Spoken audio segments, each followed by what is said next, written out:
En cette journée spéciale, je me suis penché sur l'origine du terme prisonnier d'opinion.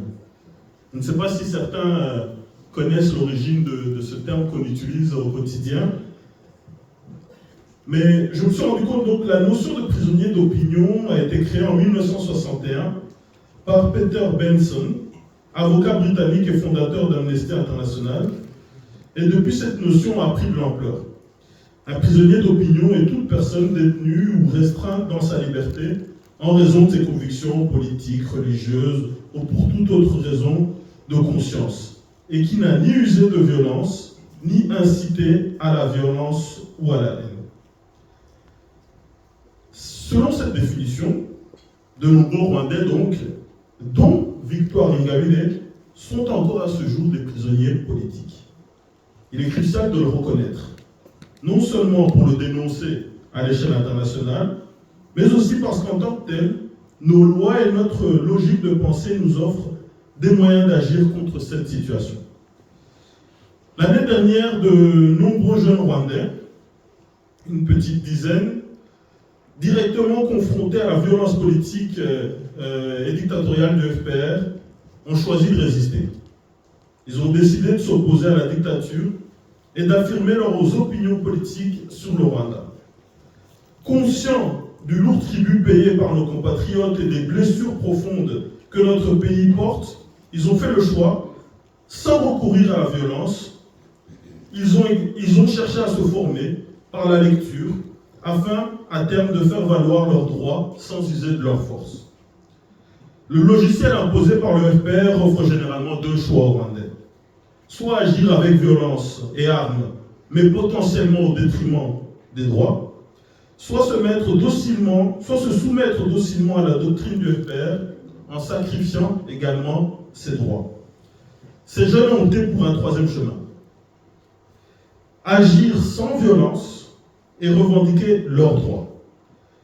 Quelle ingéniosité et quel courage de la part de notre jeunesse.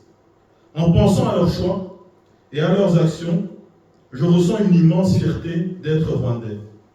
Bien plus que toute mention de visite Rwanda sur un maillot de football d'un grand club européen. Revendiquer nos droits.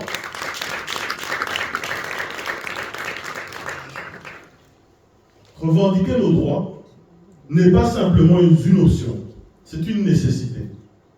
Le FPR et certains détracteurs à l'étranger nous accusent, Jambo, d'avoir conduit ou abandonné ces jeunes compatriotes. Pourtant, qui mieux que ceux qui souffrent directement sous le joug du FPR ressentent le besoin de le combattre?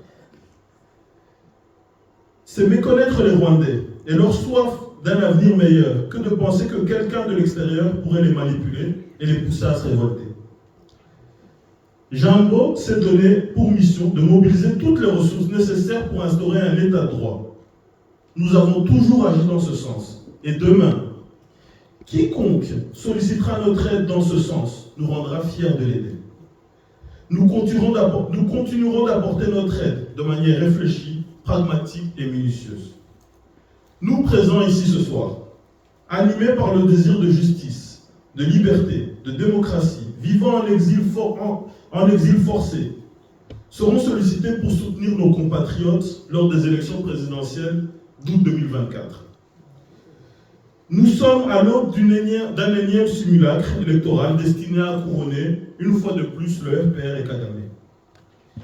Il est de notre devoir d'agir, chacun à son niveau, afin de permettre la tenue d'élections libres et démocratiques,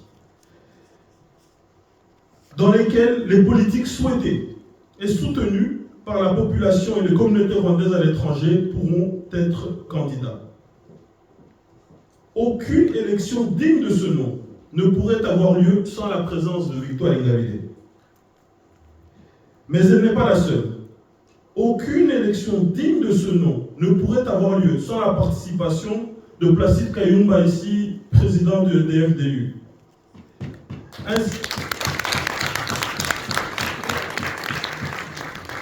Ainsi que bien d'autres. Je pense notamment aux candidats déclarés comme Nadine Kanzinge ou encore aux personnages éminents de notre communauté tels que Paul Rusesabagina, Maître Bernard Ntaganda, tous deux récemment libérés. Et j'ai une pensée particulière en ce jour à Deo Mouchaïdi, Christophe Kayumba, Théoneste Nitedeka et bien d'autres encore, sans qui ces élections n'auraient de sens.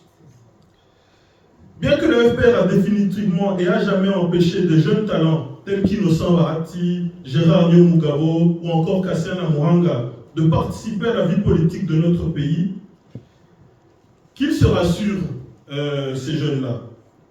De là où ils nous regardent, qu'ils sachent qu'ils ne sont plus là, mais leurs idées, messages et amour pour le Rwandais et les Rwandais perdurent. Et ceux-ci se répandent et se renforcent jour après jour. Jambo s'engage doublement à agir en utilisant tous les moyens à sa disposition pour œuvrer à l'ouverture de l'espace politique, ainsi qu'à mettre toutes ses ressources à disposition afin de soutenir toutes les initiatives sans exception visant à cette ouverture tant nécessaire pour nos compatriotes.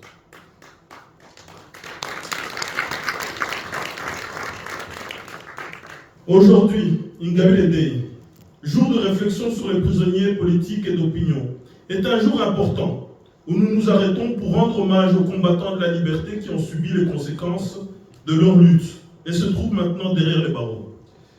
Nous faisons le constat, dénonçons les injustices, mais demain doit être un nouveau jour, un jour d'action, le début d'une nouvelle bataille.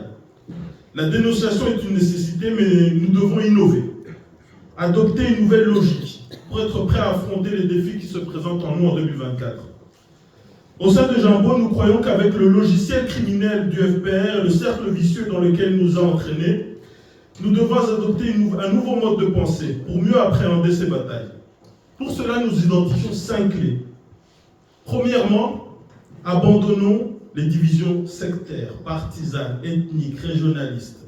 Ce qui nous unit n'est autre que notre amour et notre attachement patriotique, ainsi que notre volonté commune de retrouver notre pays.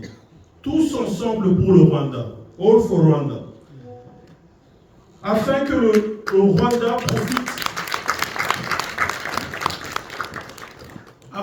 Rwanda profite à tous, Rwanda for all. C'est la logique qui nous a toujours conduit à soutenir toutes les initiatives qui unissent et qui mutualisent les forces. Et c'est cette même logique qui nous a conduit à soutenir le mouvement All for Rwanda pour sa volonté innovatrice à mobiliser les ressources en faveur des réfugiés rwandais. Deuxièmement, à l'approche de 2024, de nouveaux opposants au régime émergeront, dont beaucoup seront d'anciens caciques du FPR et d'anciens partisans du régime. Il est essentiel de développer des stratégies pour renforcer ce phénomène naturel, que nous devons donc accélérer. Ensuite, nous devons être prêts à les accueillir pour qu'ils puissent servir d'une manière ou d'une autre à la cause qui est la nôtre, d'un changement de régime vers un Rwanda pour tous. Troisièmement, gardons espoir que la victoire est à portée de main. À l'approche du dernier kilomètre, un marathonien accélère pour franchir la ligne d'arrivée triomphant. Nous devons acquérir la même logique que les marathoniens. Après 30 ans de FPR, ayons foi que nous avons entamé les derniers instants. Dès lors, nous devons transmettre cet espoir dans notre entourage, dans nos familles, nos enfants, en faisant des sacrifices financiers et matériels plus importants. Celui qui donnait 100 € par mois dans la cause devrait donner 200, 300 €. De toute manière, avec l'inflation qu'on vit, c'est un minimum. Quatrièmement, assumons et endossons un rôle de leadership. Bien que nous ne soyons pas suffisants pour affronter le FPR sur les différents fronts médiatiques, communicationnels, politiques et autres, si nous nous affirmons, nous ici présents, nous sommes une centaine, 200 peut-être, nous pourrons inspirer 1000, 2000 autres, qui pourront eux-mêmes inspirer 10 000, 20 000 autres, ainsi de suite. Cinquièmement, adoptons une logique responsable, pragmatique et axée sur les résultats. Chaque action que nous entreprenons doit viser un résultat précis, s'inscrivant dans une tactique définie, elle-même inscrite dans une stratégie globale. Les actions isolées ou retentissantes, si elles ne produisent aucun effet ou ne sont pas coordonnées avec d'autres, sont une perte de temps et d'énergie. Pour résumer, ces 5 principes du logiciel que nous voulons en tout cas avoir pour 2024, c'est 1. Unité, 2. Ouverture, 3. Espoir, 4. Leadership, 5. Pragmatisme.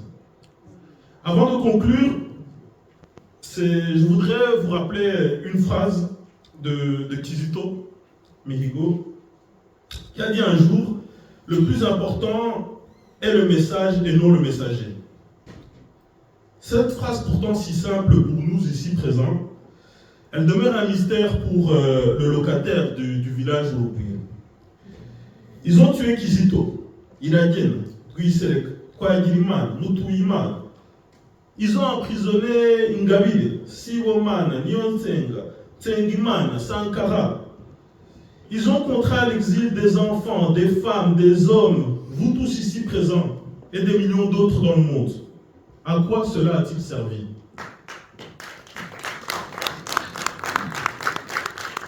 Dorment-ils mieux? Demain, certains d'entre nous pourraient être assassinés, emprisonnés, disparaître.